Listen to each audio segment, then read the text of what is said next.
just built a fort in the middle of your living room. Oh my god. Hi. With every blanket we own. What are you doing?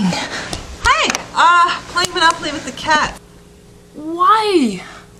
Well, I felt like a game, and you know, Lucy was here, and There's do you want? catnip everywhere.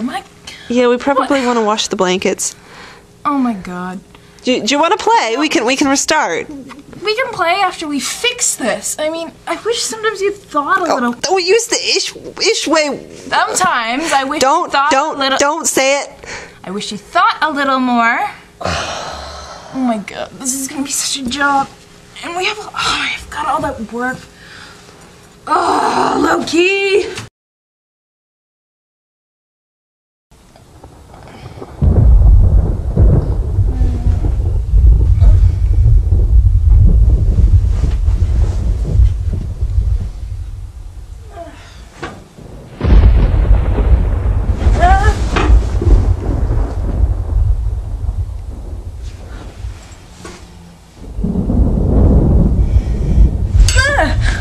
Hey, Loki. I'm really, really sorry about last night. Are you okay? I'm perfectly fine. There's something wrong with your eyes. Oh, you know, it's nothing. I made you breakfast. Right. It's just over on the table. I made you waffles. Come on, they're good. Alright, Loki, are you sure you're okay? I mean, you feel really bad. I'm perfectly fine. Oh, you know what? I forgot the spices. Alright. I can find a good big chunk there for you. Yes, there we go. You don't really burn breakfast. Oh, we both had a bit of a rough day yesterday, so the spices will help cover it. Thanks. You know, I think maybe I'll go and pick up some pie later. How does that sound? You don't have to do that. I don't really like pie. How are you? I think you just tried to poison me. Who are you? Calm down. You're not Loki. I'm your roommate. Just sit down. Where is Loki? Oh my god! Loki! Oh my god! Loki! What the hell happened? I'm so sorry. Do you know how weird it is to be tied up by yourself? I mean, seriously, didn't know what I was capable of. That's all you gotta say? Who the hell was that? Well, I guess it was me. I got a review to do. Oh, you sure you're okay? Yeah, I'm good. I am peachy. Are you sure you're okay to do this review? Yeah, pretty sure. I mean, that was weird. I mean, who was that? You know, it really doesn't matter. It was all a dream. You fell asleep. That was a dream? I just had the weirdest dream. I mean, you were... No, you know what? Never mind. We can stop. Yeah. I mean, as long as Replacement? Yeah. The town is called Gentry, and it's been around for over 100 years. Gentry doesn't get hit by too much tragedy. When the mine went out of business, the town found other ways to support themselves. Most people live in Gentry fairly happily, and they would say that they are prosperous and lucky, unless you count the fact children go missing and are ritually slaughtered every few years. Yeah, come! Bring the kids. Bring the wife. This is the place to settle down.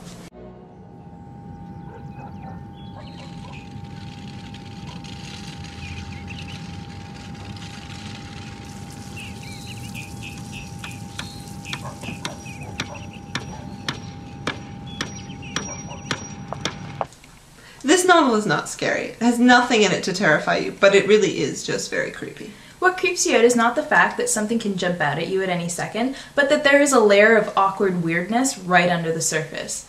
Everyone in the town knows something is wrong. The characters know something is wrong, but nobody ever acknowledges it. People in Gentry have built their lives around the wrongness, but will never admit it. This makes you feel like an outsider who is not actually sure they want to be let in. I feel like there should be squeaky doors, darkened windows, ominously swaying rocking chairs, and a town that's mostly grey and concrete. And with all this atmosphere that's just plain weird, you'd think that this takes place in Maine. You mean where all the creepy stuff normally takes place? Yeah. Nope, it all goes down in Gentry.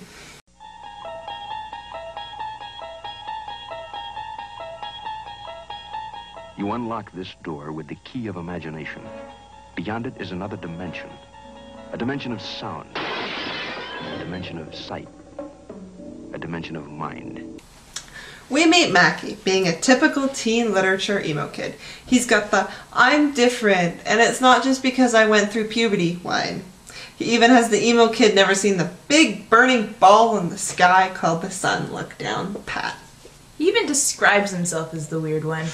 I was the weird one. Pale, creepy. Blonde hair might have been a strong point on someone else, but on me, it just made it harder to get away with how dark my eyes were. I didn't make jokes or start conversations. Sometimes, people got uneasy just looking at me. It was better to stay in the background. Mackie also has a bad case of emo-itis. He opens with, "I'm alone and no one likes me," even though he walked into the room with 3 close friends and has a close family that loves and takes care of him. He even perpetually creeps on the hot chick to the point where he blanks out and his friends still hang out with him. Mackie's bestie, Roswell, is his constant sidekick and is just plain awesome. I mean, he's hot, he's sociable, he has perfect one-liners, and more than that, he just adores Mackie. But Mackie's still like, "I have no friends, no one likes me." "I'm your friend. I'm here for you, buddy." "No one likes me, I shouldn't exist." Oh, come on. You know, anything. Just ask anything. I will be there for you. "The only one I can count on is my sister. She somewhat gets me and likes me for who I am." You see this? This is our friendship loaf, and I baked it with my bare hands, and it tastes like sunshine and dreams and kittens, and it's for you, Mackie. But you know what? You're being a freaking idiot, and you know what? I'm your best friend, and stop whining! Nobody likes me! Look, you know what? We'll go to a party, and I'll be sitting there with the girl that I've been in love with since like kindergarten, and you know what'll happen? You'll come up to me and you'll be like, "Roswell, I need to leave, and I need to leave right now." And I'll be like, "You know what? No questions asked. You are cock-blocking me. I have been working for this for so long, but you know what? I will happily get up and drive you off to the middle of nowhere, drop you there, and won't even ask about it the next day. I'll be perfectly fine with it. So eat your goddamn friendship loaf." Article 87. A brook shall at all times say yes. Roswell is like the best guy ever. He's perfect without fault or motive. He's a Gary Sue. But let's rewind a little. Mackie kind of sort of has a reason for being emo. Bread? Nah, I'm good. Thanks. He's dying. Not of cancer, and not of a broken heart, and certainly not of plot-forwarding disease. Mackie is a replacement. A replacement what? Well, the author leaves that up to the interpretation of the readers. He really could be anything, because the characters are really hesitant to put words on it. Okay, so maybe he can't be anything, but we don't get too many specifics. Stop trying. Yovanoff grabs from cultures like the Irish and the Germans and mixes it with the American creepy town vibe. What they are in the novel is the one thing that you never find out, and which this actually works really well for the book, allowing the reader to make up their own mythology. So anyways, Mackie is dying of iron poisoning, and as much as he tries to avoid it, iron is all around him. He ends up eating it, sleeping in it, breathing it in, making out with it. Look what you've done! I'm melting! Melting! Oh, what a world! What a world! Iron is killing him, and he still manages to obsess over whether the hot girl is into him or not. Lucky for Mackie, his sister Emma loves him. His sister knew right from the beginning that he wasn't Malcolm Doyle and that he was switched. She's actually a pretty cool character and goes out of her way to make sure that he doesn't expire in an untimely and uncomfortable manner.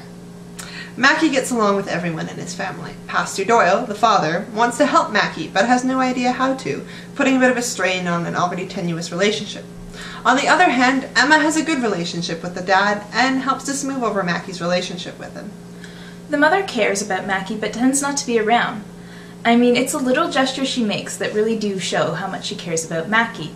But it's really Emma who goes the whole 9 yards and even trades herself with to make sure that he doesn't die of iron sickness. It's her trade that gives Mackie a cure for metal poisoning, and Mackie ends up having to bargain to get her back. 200. 180. 200. That's not negotiation. I'm changing my number. 185. Did I hear 200? Mackie has the lovely pleasure of bargaining with the Morgan. I know what you're thinking. Morgan. The Morgan. Like the threefold goddess of war who could tell you your fate in battle and then possibly decimate your enemies in an unmentionable and grisly fashion. Well, she kind of looks like this. And she's not the formidable character that her name makes her out to be.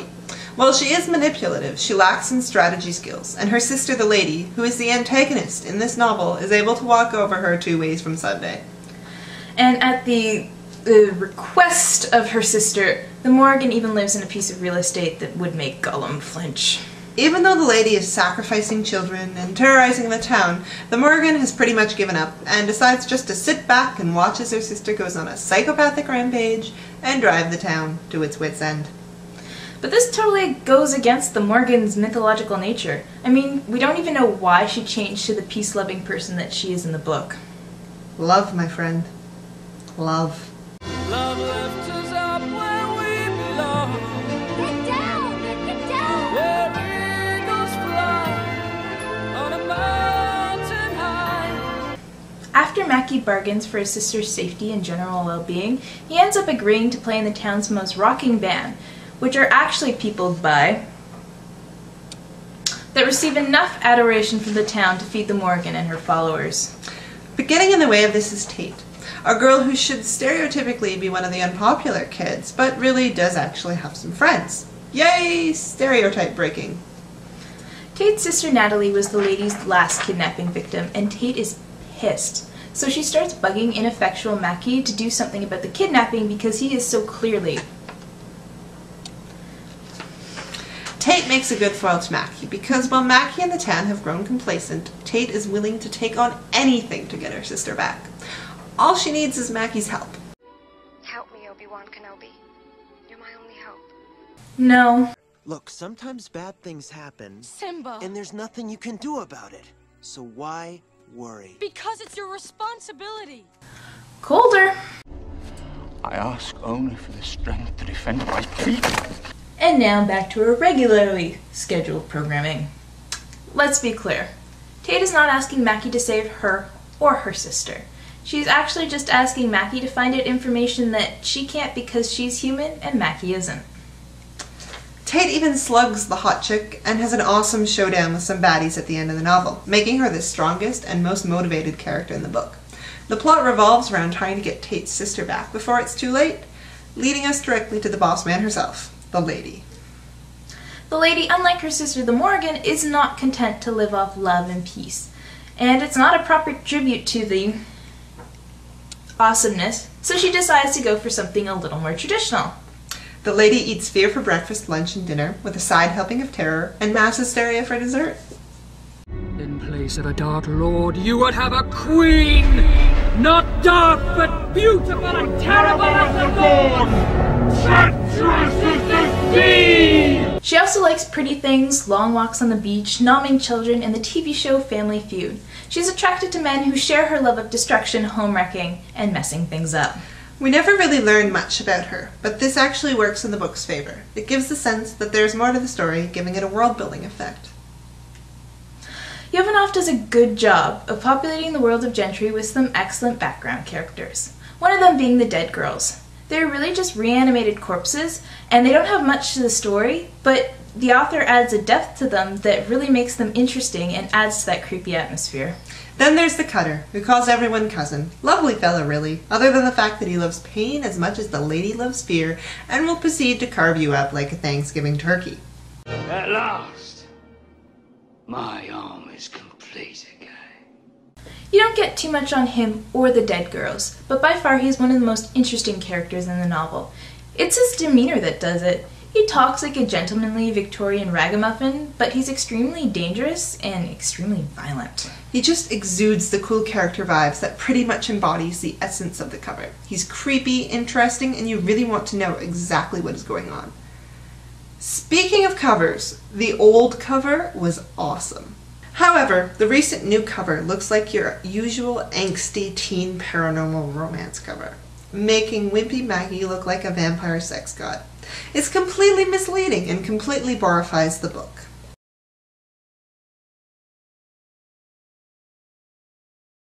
The old cover, on the other hand, speaks for itself. More than anything, it was this cover that attracted us to the novel, and it's most likely the cover that'll attract an audience that's looking for something different. Which it is. It's definitely a novel that's outside the usual. And its strength? Well, the creepy atmosphere, and of course... You're really out of signs? Yeah, man, I give up. Anyway, the weaknesses of this novel are the main characters, and we found that sometimes the plot fell a little short. Yovanoff keeps an air of mystery really well, and we recommend you pick up her book. As well, she has a little bit to go before she hits her stride, but she is definitely an author to watch. I guess we're done. Yeah, I think that's everything. Alright, well, I'm gonna go to the bookstore and find the next book for a review. Alright. Alright, see you later. I'm just gonna chill here.